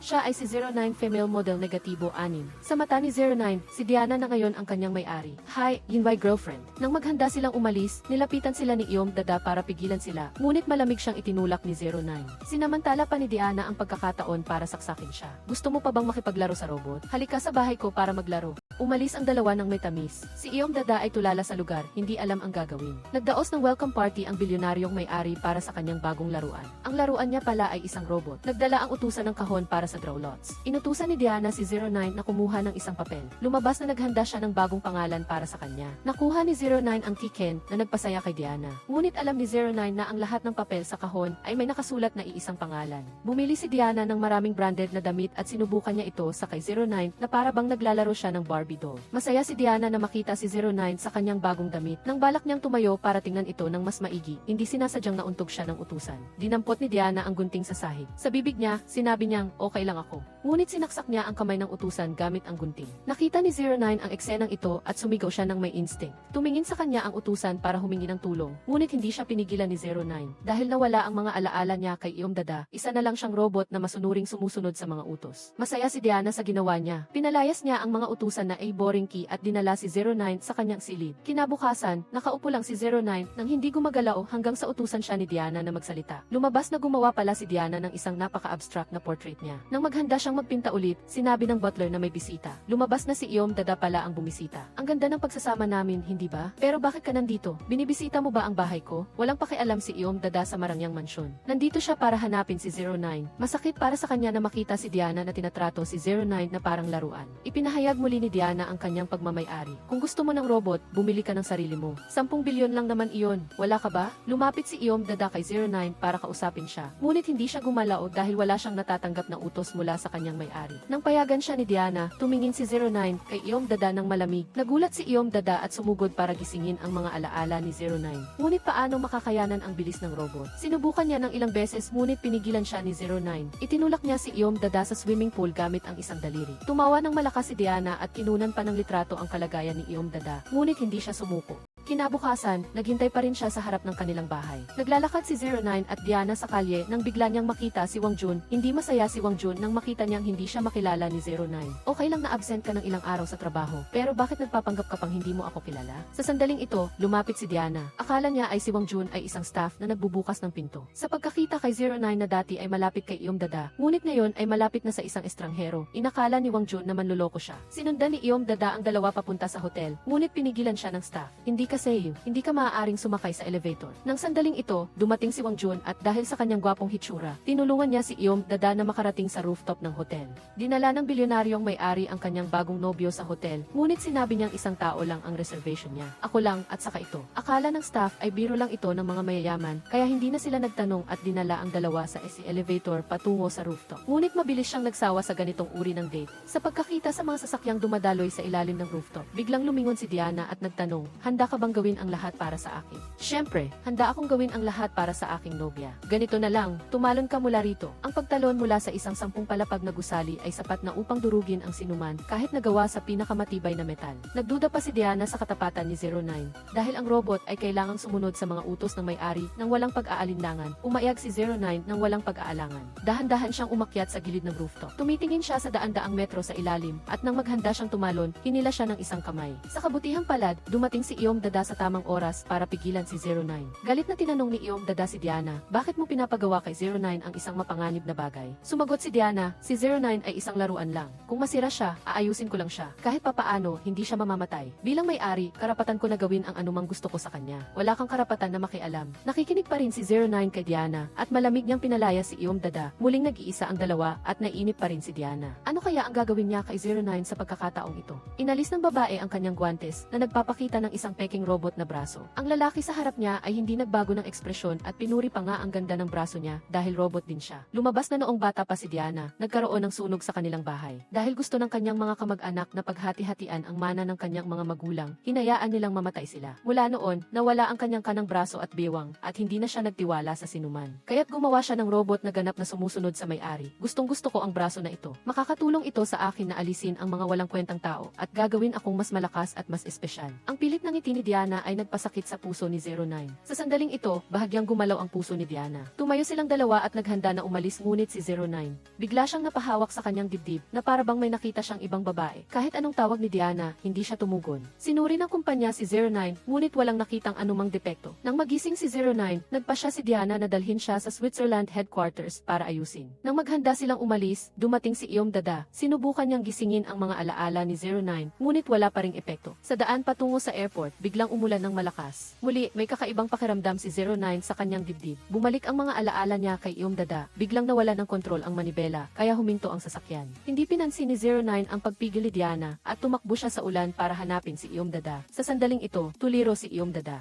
Hindi napansin ang paparating na sasakyan mula sa likod. Mabilis siyang niyakap ni 09 sa gitna ng malakas na ulan. Sa wakas, napagtanto ni Iyom Dada na mahal na pala niya ang robot na ito. Pagdating sa bahay, naghanda si 09 ng masarap na handaan para kay Iyom Dada. Bumalik ang buhay nilang dalawa sa payapa at matamis na estado. Hinanap ni Buuan ang direktor at matapat na iniulat na natutunan ni 09 ang damdamin ng tao. Ito ay isang bihirang himala. Ang emosyonal na datos ni 09 ay napakahalaga para sa kanilang pananaliksik. Nakumbinsi ang direktor at nangakong hahanap siya ng paraan para manatili si 09. Ngunit hindi madaling lokohin si Diana. Dumating siya sa bahay ni Iyom Dada na gustong pilitin siyang dalhin si 09. Sa kanyang mga mata, si 09 ay isang tumpok na basura na lang ngayon. Gusto lang niyang dalhin siya pabalik para sirain si 09. Abala si Diana sa pakikipaglaban sa mga bodyguards, kaya hindi niya napansin na papalapit na si Diana kay Iyom Dada dahil sa pag-aagawan sa isang lalaki. Naglaban ang dalawang babae. Mahigpit na hinawakan ni Diana ang kamay ni Iyom Dada gamit ang kanyang robot na kamay. Binalaan niya si 09 na kung hindi siya sasama, babaliin niya ang pulso ni Iyom Dada. Nakita ni Iyom Dada si 09 na nakikipag-ugnayan para sa kanya. Nagpasya si Iyom Dada na bilhin si 09. Kahit 100 bilyon o 100 bilyon pa, gusto pa rin niyang manatili si 09. Ngunit nang tingnan niya ang kanyang savings account, hindi siya sapat na mayaman kahit ibenta pa niya ang lahat ng kanyang ari-arian. Tinulungan siya ni Buwon na makipag-negotiate para sa pinakamababang diskwento. Ngunit kahit bumaba ito mula 1 bilyon sa 1 bilyon, kailangan pa rin ni Iyom Dada na magbayad ng installment sa loob ng mahigit 75 taon. Sa oras na mabayaran niya ang utang, 79 taong gulang na siya. Kinagat ni Iyom Dada ang kanyang labi at pumirma sa kontrata. Sa wakas, formal nang naging kanya si 09. Sa sandaling ito, bumisita ang isang katrabaho. Agad na nakilala ni Buwon si Iyom Dada na nakilala na niya minsan. Agad siyang nagpasya na sumali sa makeup team ni Iyom Dada para magkaroon ng mas maraming pagkakataon na makipag-ugnayan sa kanyang crush. Ngunit si Buwon ay masyadong payat at mahina. Nahirapan pa siyang magbuhat ng bucket ng pintura at natapon niya ito sa kanyang sarili. Wala na siyang magandang impresyon kay Buwon at lalo pa itong lumala. Naghanda siyang maglinis. Nang lumabas siya, nakilala niya si Kojiseo. Ang tadhana ay talagang kakaiba. Para kumita ng pera para matulungan si Iyom Dada na bayaran ang utang, naging stuntman si 09. Nagkataon na nakasama niya si Wang Jun sa isang rehearsal pa lang. Dalawang magkaaway na ang nagmasahe sa isa't isa na para bang nagdeduelo sila. Isang hiwa mula sa kutsilyo ang nagwasak sa damit ni 09. Ngunit nang hawakan ng direktor ang kutsilyo, nahiwa ang kanyang kamay at umagos ang tomato sauce. Sa sandaling ito, nakaramdam ng kakaiba si Wang Jun, walang epekto kay 09 ang hiwa ng kutsilyo. Lihim niyang pinakinggan ang pag-uusap ni Buwon at 09 at mas nagduda siya sa pagkatao ni 09. Bumalik sa makeup room, sinimula ni Iyom Dada ang isang espesyal na makeup session para kay Wang Jun. Ang kapaligiran sa pagitan ng dalawa ay naging awkward. Ngunit pagkatapos ng ilang sandali ng pagmi-makeup, biglang nagkaroon ng matinding allergic reaction ang sikat na artista. Ang may kasalanan pala ay si Jung Indong. Sinampal niya si Iyom Dada sa harap ng lahat. Bakit mo sinaktan si Wang Jun? Gustong sumugod ni 09, ngunit pinigilan siya ni Buwon. Sa harap ng pagiging agresibo ni Jung Indong, Walang masabi si Iyom Dada. Sa sandaling ito, bumalik si Wang Jun mula sa ospital. Bigla siyang niyakap sa harap ng lahat. Naunawaan niya ang pagkatao ni Iyom Dada at alam niyang allergic siya sa mani kaya sigurado siyang hindi siya sinasadya na saktan. Sa pagkabigla ng lahat, mabilis na nagpaliwanag si Liu Uong para itago ang kanilang nakaraan. Tinawag ng direktor ang makeup team para imbestigahan kung ano ang nangyari. Ngunit imposible na may mani sa mga makeup products. Mayroong sadyang gumawa nito. Naalala ni Iyom Dada na may nakita siyang isang estranghero na lumabas sa makeup room. Sigurado siya na siya ang may kasalanan. Ngunit nangyari na ang insidente at kahit hindi sila ang gumawa nito, may responsibilidad pa rin sila. Dahil sa hindi maayos na pamamahala, kusang nag-resign si Iyom Dada at inako ang lahat ng responsibilidad. Nagmakaawa siya sa direktor na hayaan na magpatuloy ang ibang miyembro. Sa sandaling ito, naalaala ni Wang Jun ang pag-uusap ni 09 at Buwon at nagduda siya na si 09 ang maisala. Ano ba talaga ang katotohanan? Hindi sinasadyang natapon ng lalaki ang kumukulong tubig, ngunit wala siyang reaksyon. Hindi ba't mainit, ni hindi man lang namula o namaga ang kanyang balat na para bang wala siyang nararamdamang init. Sa pag-alala sa mga kakaibang salita na sinabi ni 09 at sa katotohanan na hindi siya nasaktan ng hiwa ng kutsilyo, naintindihan ni Wang Jun ang isang bagay. Tinawag niya si 09 at nagtanong siya, hindi ka tao, di ba? Naramdaman ni 09 na minamaliit siya ng kabilang panig, ngunit hindi siya makasagot dahil hindi talaga siya tao. Kaya, nang ma-ospital si Wang Jun dahil sa isang allergic reaction, ang una niyang pinaghihinalaan ay si 09. Sinuri niya ang mga kamera sa set at nakita niya ang isang matangkad na tao, nakahawig ni 09 na pumasok sa makeup room noong gabing iyon. Para hanapin ang taong nanakit kay Iyom Dada, nagtago si Wang Jun sa set sa hating gabi, ngunit na-clear na ang lugar. Pagpasok niya sa silid, napansin niya na mayroong naunang dumating sa kanya. Dahan-dahan na lumapit si Wang Jun, ang taong nasa harap niya ay si 09. Lumabas na nandito rin siya para mag-imbestiga at nakita niya ang mga bakas ng paa ng salarin. Kahapon, natapon ni Buwon ang pintura. Kaya't sino man ang pumasok sa makeup room, may pintura ang talampakan ng kanilang sapatos. Tinanong ni 09 si Wang Jun, anong sukat ng sapatos mo? Nagalit si Wang Jun, tama na yan. 280 ang sukat ko, nagkataon na pareho tayo. Ipakita mo sa akin ang sayo. Nagdududa ka na ba sa akin? 270 ang sa akin at napakalinis nito. Nagduda silang dalawa sa isa't isa, ngunit sa huli, nawala ang kanilang pagdududa at nagpasya silang magtulungan para mahanap ang salarin at linisin ang pangalan ni Iyom Dada. Kinabukasan, tinipon ni Wang Jun ang lahat sa ilalim ng dahilan ng paghingi ng tawad at pamimigay ng sapatos sa buong crew. Sa wakas, nahanap niya ang taong may sapatos na sukat 260 at may pintura sa ilalim. Tumingin si 09 kay Wang Jun at agad na naintindihan niya ang ibig sabihin nito. Pagkatapos, tinawag niya ang taong iyon sa restroom at tinanong kung bakit niya sinaktan si. Inaapi ni Wang Jun si Lolo, kaya inamin ng salarin na inupahan lang siya. Dinala siya ni Wang Jun sa harap ng lahat at inamin ng lalaki na siya ang may sala. Biglang kinabahan si Yundong, sinabi niya na maglabas sila ng ebidensya. Ibig sabihin, suot ni 09 ang sapatos na yun kaya natahimik si Yundong. Humingi siya ng tawad sa harap ng lahat. Nakabalik si Lolo sa set at nagpatuloy sa paggawa ng makeup. Bumalik si Wang Jun sa kanyang dressing room at mabilis siyang kinausap ni Yundong. Sinabi niya na hindi siya ang nag-udyok sa salarin. Pero hindi pinaniwalaan ni Wang Jun ang kasinungalingan niya. Inutusan pa niya si Koji Seok na putulin ang kontrata sa management company ni Yundong. Paglabas ni Yundong sa silid, mayabang pa rin siya. Sisirain niya ang hindi niya makukuha. Pumunta si Wang Jun sa bahay ni Lolo, ngunit may natuklasan siyang sikreto. Ang mga tao ay nag-imbento ng transparent na tablet. Pero mas nakakagulat pa ang sumunod. Ang manager na madalas niyang kasama ay isang robot pala. Ano itong ritmo? Papasok na ba ang mga robot sa mundo? Mabilis na kinuha ni 09 ang manual niya. Natatakot siyang subukan siya ng lalaking ito. Galit na hinawakan ni Wang Jun ang kwelyo ni 09. Sa sandaling iyon, dumating si Lolo. Inakala ni Wang Jun na hindi pa alam ni Lolo ang pagkatao ni 09, kaya sinabihan niya itong lumayo. Ngunit kalmado lang si Lolo. Halatang alam na niya ang lahat. Siya pala ang hangal. Dahil hindi na maitago, inamin ni 09 na isa siyang robot. Naghanap si Wang Jun sa internet ng mga larawan ng robot, pero hindi pa rin siya makapaniwala. Bakit umunlad ang sibilisasyon ng tao, pero siya lang ang naiwan? Bakit hindi niya alam na may ganoong advanced na robot? Habang sumasakit ang ulo niya dahil dito, dumating si Huani at sinadyang insultuhin si Lolo para inisin si Wang Jun. Ang layunin ay masuntok siya, pagkatapos ay magkunwaring malubhang na sugatan at magdaos ng press conference para siraan si Wang Jun. Sinabi niya na may tendensyang mang-api si Wang Jun at ipinakalat ni Yundong ang larawan noong nakaraan, nagsisinungaling na matagal na siyang inaapi. Sa sandaling kumalat ang balita, hinarang ng isang grupo ng mga reporter ang pintuan.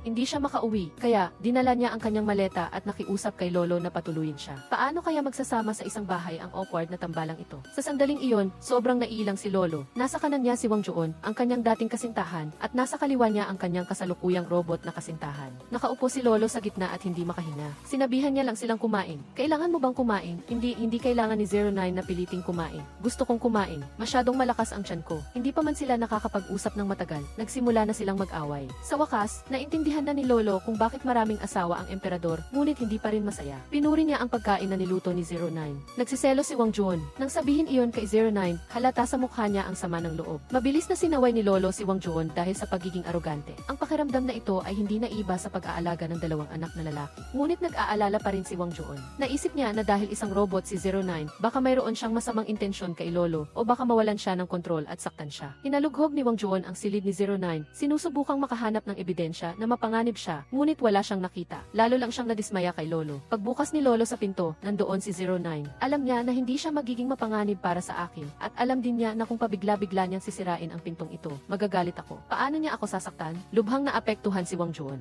Talo pa rin siya sa isang robot dahil sa kalasingan. Pagkagising niya kinabukasan, tuyo ang kanyang bibig at bumulong siyang humihingi ng tubig. Biglang inabot sa kanya ang isang baso ng tubig. Pagkatapos uminom, tumingala si Wang Juon at nakita si Buwon na nakaluhod sa harap niya. Nakiusap siya kay Wang Juon na huwag sabihin sa sinuman na robot si 09. Kung mabubunyag ang sikreto, babawiin siya ng korporasyon. Pakiramdam ni Wang Juon, may mas malalim na dahilan sa likod nito. Sa sandaling iyon, biglang dumating si Diana para hanapin siya at sinabing siya ang tunay na may-ari ni 09. Inimbitahan din niya si Wang Juon sa kanyang bahay para imbestigahan si 09. Kaya tinanggap ni Wang Juon ang imbitasyon. Ngunit ang masamang babaeng ito, inaanyayahan lang ba niya siyang maging panauhin? Ang isang nangungunang bituin ay inimbitahan sa bahay ng isang mayamang may-ari. Ngunit nalasing siya muli, agad na nawala ng malay si Wang Juon at binuhat siya ng security guard papasok sa isang silid. Pagkatapos, binuksan ni Diana ang isang kahon. Sa loob ay may isa pang Wang Juon. Ito ang robot na numero 10, isang pinahusay na bersyon ng 09. Nang magising si Wang Juon, natagpuan niya ang sarili na nakakulong sa isang silid. Kahit isang malaking bituin siya, wala man lang siyang kama. Kinapa niya ang kanyang bulsa, ngunit kinuha na ang kanyang telepono. Gusto niyang lumabas at tingnan ang sitwasyon, ngunit hinarang siya ng matatangkad na security guards. Bagamat nililimitahan ang kanyang kalayaan, binibigyan pa rin siya ng sapat na pagkain at inumin. Siya pala ay nakakulong. Gusto ni Wang Juon na tumakas, ngunit ang kalaban ay napakarami at napakalakas. Hindi sila natatakot na may magsumbong sa pulis para hanapin si Wang Juon. Dahil sa sandaling iyon, pinalitan na siya ng numero 10. Hindi makatakas si Lolo sa biglaang at walang katuturang kilos ni Wang Juon. Hindi siya bumitiw hanggang sa lumitaw si 09. Nang mag-isa na sila, diretsong sinabi ni 09 na napagtanto niya na ang nasa harap niya ay hindi ang tunay na Wang Juon. Matagal na niyang hinahawakan ang kamay ng numero 10, ngunit agad siyang sinupalpal. Sa kanyang ganap na lakas, itinulak ni 09 ang numero 10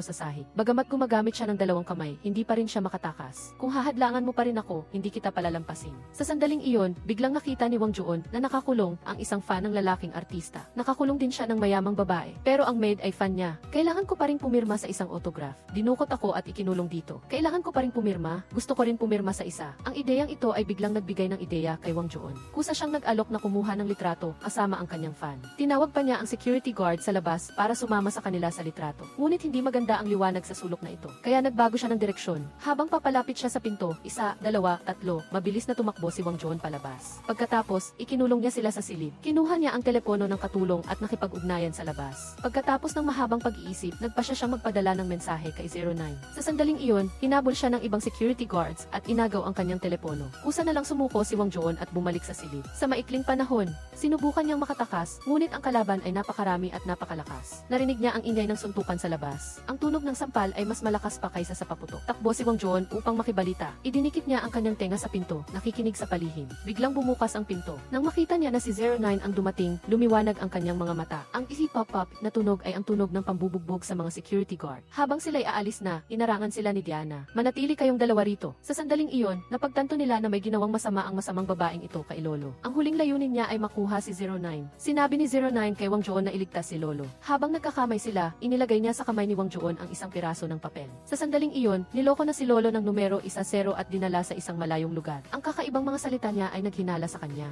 Nagkunwari si Lolo na gusto niyang bumaba ng kotse para magpahangin. Kalmado siyang nakipag-usap sa numero 10. Binanggit niya ang paglalakbay nilang magkasama, kung saan kumain sila ng peanut butter sandwich. Ngunit sumagot ang numero 10 na masarap ito. Gayunpaman, si Wang Juon ay allergic sa mani. Napansin ni Lolo ang kakaibang bagay, kaya mabilis siyang tumakbo papalayo. Ngunit gaano man kalayo ang kanyang tinakbo, mabilis pa rin siyang naabutan ng numero 10. Takot na umatras si Lolo. Nang handa na ang numero 10 na gumawa ng masamang balak, biglang lumiwanag ang mga ilaw ng kotse. Nakita na ni Wang Juon ang daan patungo rito. Salamat sa address na ibinigay ni 09. Nabigla si Wang Joon nang makita ang isang taong kamukhang-kamukha niya. Ang lalaking iyon ay nakikipag-ugnayan sa robot. Ang robot na ito ay kamukhang-kamukha niya. Naisip pa nitong palitan ang kanyang pagkatao. Nagkaroon ng problema si Wang Joon sa paghinga at muntik na siyang mamatay. Ang ating bida ay nakatayo pa rin, hindi gumagalaw at nakaupo sa sahig at tinatawag ang kanyang pangalan. Sa ganoong paraan, sigurado ka bang sasagot siya? Sa wakas, tumayo si Lolo at hinalikan ang numero 10. Kung robot siya, pareho dapat ang paraan ng pagpatay sa kanya. Ngunit sinara ng numero 10 ang kanyang mga mata. Nang muling tumingala ang lalaki, inakala niyang si Lolo ang kanyang amo. Nakakatawa talaga ang utak ng scriptwriter na ito. Ang ekspresyon ko ngayon ay tulad ni Wang Joon. Huli na si 09 para iligtas siya. Nang makita niya na hindi na mapanganib ang numero 10, naguguluhan siya. Anong nangyayari? Nagalit din ang numero 10 nang marinig niyang tinatawag ni 09 si Lolo na girlfriend niya. Sino ang girlfriend niya? Nagsimulang magselos ang dalawang robot. Pareho nilang sinabi na si Lolo ang kanilang girlfriend. Hindi alam ni Lolo kung paano magpapaliwanag. Si Wang Joon naman, may mukha na kumakain ng pakwan at nanonood ng drama. Muntik na siyang mag-log out. Lintik, labis na nasaktan si 09. Nagmamahal ka na naman ng ibang robot. Hindi. Sa wakas, nalutas ang krisis na ito, ngunit humarap naman sila sa panibagong problema. Nasira na ang reputasyon ni Wang Joon dahil kay Yundong. Kaya, nagpa siya si Lolo na tulungan siyang linisin ang kanyang pangalan. Sa sandaling iyon, si Huani, na nagkunwaring binugbog ni Wang Joon at nabali ang buto, ay nagtanggal na ng kanyang diskis. Nang wala ng ibang tao sa silid ospital, biglang tumunog ang alarm ng sunog. Hindi na niya inalala ang masakit niyang paa o ang wheelchair at tumakbo siya ng mas mabilis kaysa sa iba pa. Sa pintuan, diretso siyang nakipagtagpo sa isang grupo ng mga reporter. Dahil dito, nabunyag ang chismis. Nagkatinginan si Lolo at 09 na may panalo ng ngiti. Ngunit nang bumalik sa normal ang buhay nilang dalawa, biglang lumitaw ang hindi pangkaraniwang kondisyon sa katawan ni 09. Overloaded na ang kanyang mekanikal na katawan. Malapit nang bumagsak ang sistema dahil hindi nito kayang tiisin ang damdamin ng tao. Kaya, ano ang magiging kapalaran ni 09? Si 09 ay isang robot, ngunit biglang nagkaroon siya ng damdamin ng tao. Dahil dito, na-overload ang kanyang sistema at malapit na itong bumagsak. Walang tigil na naghahanap si Buo ng paraan para malunasan ito. Sa wakas, nalaman niya na ang korporasyon ay nakagawa ng isang cooler na maaaring magpababa ng temperatura ng robot. Ngunit ang paggawa ng bagay na ito ay mas mahal pa kaysa sa paggawa ng robot at hindi rin ito mabenta, kaya itinigil na nila ang produksyon. Isang huling set na lang ang natitira sa mundo, ngunit ayaw itong gamitin ng korporasyon para iligtas si 09. Kung tutuusin, ang 09 mo ay parang asong husky na gumugulo sa buong kumpanya na halos magpabangkarote sa kanila. Sino ang matutuwa roon? Sa huli, humarap si Wang Joon. Ginawa ng korporasyon ang robot na numero 10 na kamukhang-kamukha niya na lumalabag sa kanyang karapatan sa larawan. Napakamahal ng karapatan sa larawan ng isang nangungunang bituin, alam mo ba? Bukod pa rito, kung hindi siya masaya, ibubunyag niya sa publiko ang tungkol sa mga robot. Sa lihim na ito, tiyak na magiging sikat na sikat ang kumpanya. Agad na naintindihan ng direktor ang ibig niyang sabihin. Matagumpay silang nakapagbanta. Ang cooler ay ipapadala sa Korea kinabukasan ng umaga. Ngunit narinig ni In Hyuk ang lahat sa labas ng pinto at mabilis niyang ibinalita kay Diana. Magdamag na naglakbay si Peter sa eroplano at naghintay siya ng kalahating araw para sunduin. Ang sumundo sa kanya ay si In Hyuk, hindi ang direktor. Nang ipakita ni In Hyuk ang kanyang business card, agad na ibinigay ni Peter ang kahon dahil ayaw niya ng gulo. Nagmamadali pa siyang umuwi para lakarin ang kanyang aso. Nang dumating ang direktor, nalaman ni Peter na niloko siya ng Koreano. Tumunog ang direktor na parang leon na natatakot na hindi alam ni In Hyuk na darating siya. Hinabol niya ng mabilis, ngunit huli na siya. Tumakas na si In Hyuk sakay ng kotse. Ang magagawa na lang ng direktor ay sumigaw ng walang magawa. Nang malaman ni Lolo na ninakaw ang cooler, mabilis siyang pumunta sa bahay ni Diana. Ang maliit na bote na iyon ay nagkakahalaga ng 10 bilyong won at isa na lang ang natitira sa mundo. Hindi mo ba alam kung para saan ito? Habang pinagmamasdan ni Diana ang kagandahan ng cooler na ito, narinig niya ang ingay ng pagtatalo sa labas ng pinto. Pumasok pala si Lolo sa bahay niya. Hoy, tingnan mo, napakayaman mo, pero ang mga security guard mo ay walang silbi. Hinayaan mo pang makapasok ang isang maliit na babae. Hawak ni Diana ang cooler at nakatayo siya sa ikalawang palapag, nakatingin sa baba. Ibigay mo sa akin ang cooler. Kailangan na kailangan ni 09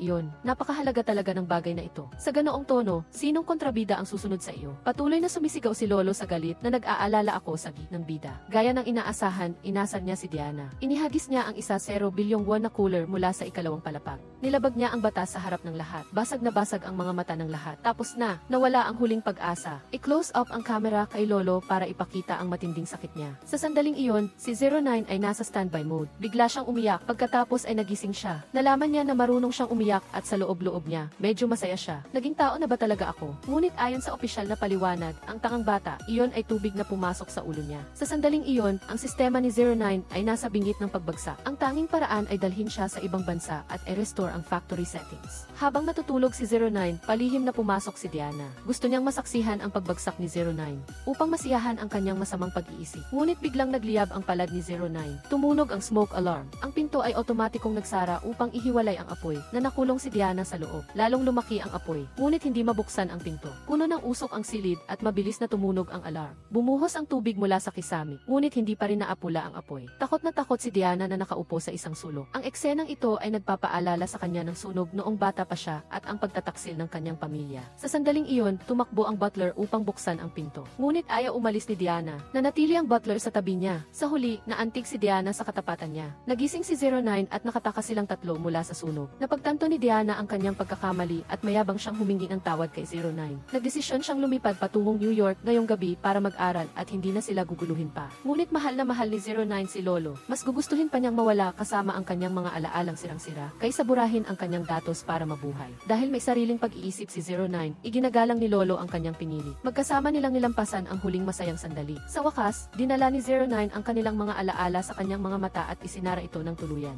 Sa araw na itatapon na si 09, umiyak si Lolo, maraming sinabi sa kanya at iniwan ang isang halik ng pamamaalam. Ngunit pagkatapos niyang umalis, biglang gumalaw si 09. Sa tingin niya, makapal ang nyebe sa labas. Nagsuot si Lolo ng sombrero para umuwi. Biglang may payong na sumilong sa kanya at nakita niya si 09. Bumalik na ang kanyang mahal. Mula noon, nabuhay sila ng masaya magpakailanman.